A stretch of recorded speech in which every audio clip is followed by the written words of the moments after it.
Hey everyone, welcome back to the show. Today we're diving into a fascinating behind-the-scenes story from none other than filmmaker Christopher Nolan. He recently talked about the anxiety he felt while shooting his newest epic, The Odyssey, entirely in IMAX. Now, IMAX isn't just a brand name, it's a set of huge cameras, massive lenses, and a whole new way of thinking about scale, lighting and sound.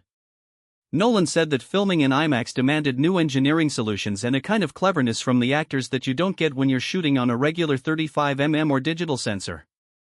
Picture this: 6 different countries, a million miles of coastline, a handful of active volcanoes, and a living room set that had to look like a mythic, ancient world. That's a moving tableau, and Nolan only started to feel that maybe, just maybe, he could pull it all together halfway through that international shoot. He had to lean into the challenges he never saw before: new rigs, custom lenses, and a terrifying amount of coordination across continents. The engineering team had to tweak every camera to make it lighter for helicopters, then bolt it onto a moving platform that could move through the sea surf. And the actors? They had to improvise lines that fit the shifting light and the longer reel lengths, all while knowing that a single error could snowball into a costly set down.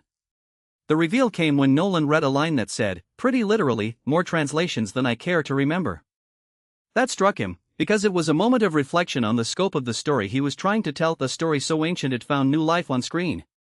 That line made him realize that The Odyssey was, for him, and URTEX, a core, driving force of his career, a return to the kind of mythic storytelling that first inspired him as a young person watching films in his living room.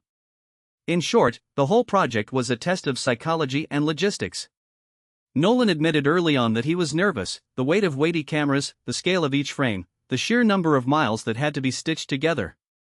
He also spoke about how the enormity of the production underlined something he always said: he doesn't make films for the sake of others, he makes films for himself, for stories that lay in the bones of the world.